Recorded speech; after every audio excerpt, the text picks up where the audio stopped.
Mark, we can't start anywhere else other than Trevor Horsley, really. Yeah. What memories do you have of him, perhaps going back to your playing days here? Yeah, some good memories of Trevor. He was the chairman when I came as a player. Obviously a fellow Leeds fan.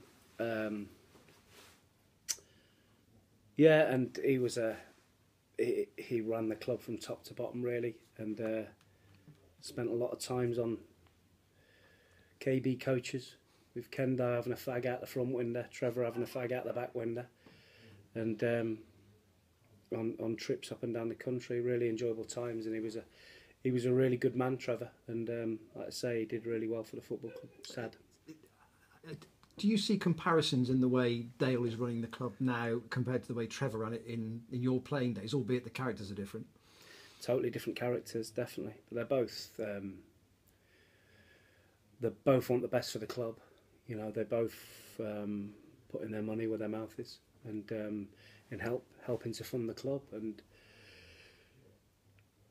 yeah, but Trevor was a nice guy. He was in my office up until a week ago, watching before the game, or 2 weeks ago before the games, and you know, he'd make him a cup of tea, you know, and then Dale would come in and have a chat, and yeah, just a real sad thing, but you know, a great man, and he'll go down in the history of the football club. The next home game is going to be quite emotional with that minute's applause at the start, isn't it? Yeah, I think most people that come to Forest Green will have had some brush with Trevor, and it is right that we honour him. He did so much for the football club, and it wouldn't be where he is. It wouldn't be where it is now if it wasn't for him. So Saturday you go to Port Vale. John Askey's not been there that long. Has he changed very much? Didn't get off to the best of starts, but they've run into a bit of form. You know, Tom Pope's not been playing, so they've been playing with Ricky Miller and up down the middle, and they've been a bit different to what they are usually. They usually get a lot of balls forward to Pope, who's brilliant in the air. He's the best in the air in the league, but they've had to play a bit more because they've not got that sort of physical presence. And they've done really well. They played really well against Mansfield and beat them, and they beat Yeovil, and then they got a good point away at Swindon. So they're on a good little run. Be a tough game. It always is at Vale Park, a massive pitch, and but it's one we're looking forward to. With Pope potentially being injured, at least Miller is a known quantity to you. You've had some brushes with him in the past, haven't you? Yeah, it can be an exciting player on his day, Ricky. Left foot, wants to get on his left foot at every opportunity and try and get a shot off. So we'll have to be on our guard, certainly. That wide pitch, does that make it easier to, or does it encourage a system with width? It encourages you to try and pass the ball, because if you keep booting it long, then you're going to have to chase after it. So it encourages you to try and condense the spaces between the players and condense the gaps between the units so that your pitch coverage is good. Just watching you last Saturday, you did look a bit frustrated on a couple of occasions. Was that because the tempo wasn't as you wanted? It was more measured than snappy, perhaps? Yeah, first and foremost, it was really difficult with the weather. But we didn't play with the same intensity we did against Colchester, and which was a really good performance. We were a bit slack with our possession, a bit loose. Overall, we were poor, and we look at it as a really good point, because it stops Carlisle going above us. It keeps us sixth in League Two, and keeps us in a good position. 8 points behind the top three, 8 games to play. Is that close enough?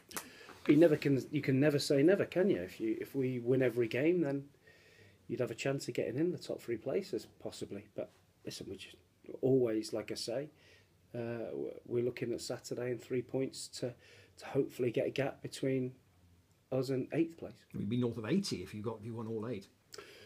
Yeah, there you go. It'd be nice, wouldn't it? What an achievement that'd be. Just lastly, the EFL have said today that the transfer window in August may be 31st of August for Leagues 1 and 2 and 8th of August for the Championship, so a split policy. Do you think that's the right move for the League 1 and 2 clubs? I've got no interest in that, Ian, at the minute at all, because that's August, and that's something that I will digest come towards the end of the season. And our head of recruitment, Rich, will be fully on that. Thank you. Mark, you said the other week you had 11 players at it against Colchester, not so many against Carlisle. Does that give you a selection dilemma this weekend? Not really, because we haven't got that many fit players, to be honest. We've got we've got a small squad, but the ones that have not been playing, have they done enough to push the ones that are in the team?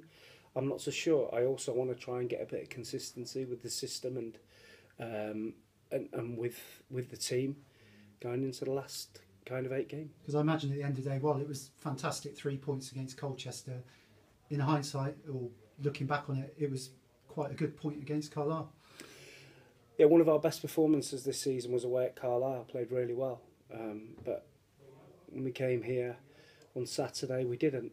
But we didn't get beat, you know, and that's the key. We've got to pick up as many points as we can between now and 4th or 5th of May, is it? And 8 games, and make sure we're up in that top 7 if we can. Yeah.